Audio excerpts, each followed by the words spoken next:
arm getting weaker as day dragged into day. The doctors gave no hope for her, she seemed to fade away. My hours were filled with constant dread. Time became a knife that slowly and relentlessly cut the cord of life. There was a teacher in the region then. Some of us had heard that he'd healed a paralytic by the power of just his word. So with hope again rekindled, I went at once to see if I could find a man named Jesus from a town in Galilee. I began to search the city. Soon I saw the crowd. They were pressing in to touch him, and they called his name out loud. But with the strength of desperation, I pushed them all aside. I threw myself before him, and from my knees I cried, Lord, come and heal my daughter. Even now she's close to death. Her fever's uncontrollable. She fights for every breath. But God's given you the power. Life is yours to give. If you'll just lay your hands on her, I know that she will live. She will live. She will live.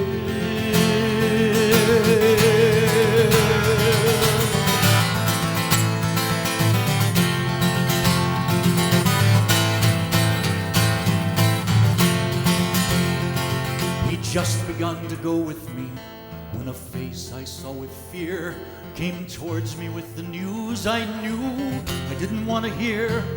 And although I tried to steel myself, I trembled when he said, why bother the teacher anymore? Your little girl is dead.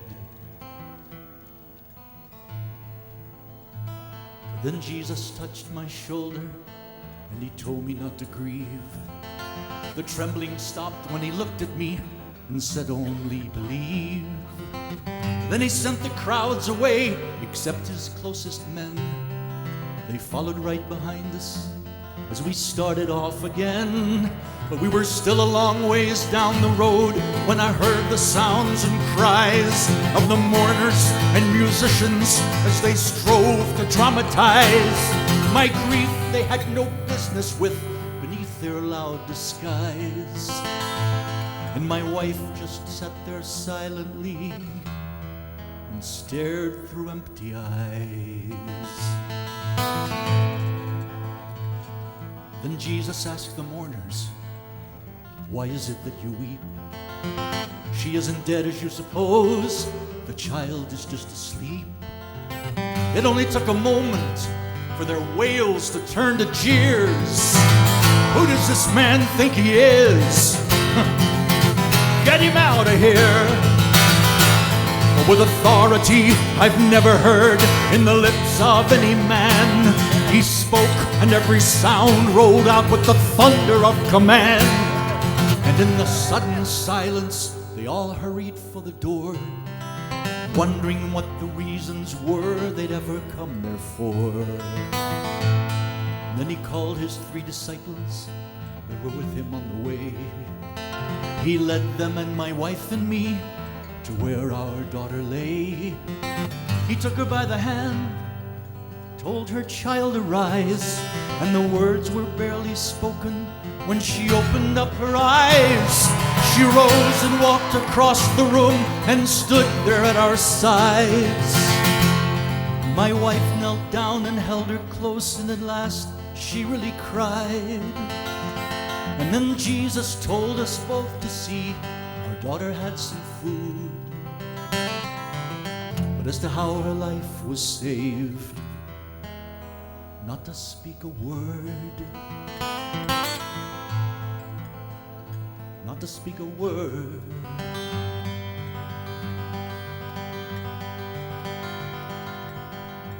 But I gotta tell somebody. I gotta tell somebody. I gotta tell somebody. I gotta tell somebody. I gotta tell somebody. I gotta tell somebody what Jesus did for me. Gotta tell somebody what Jesus did for me. Gotta tell somebody what Jesus did for me. Gotta tell somebody what Jesus did for me.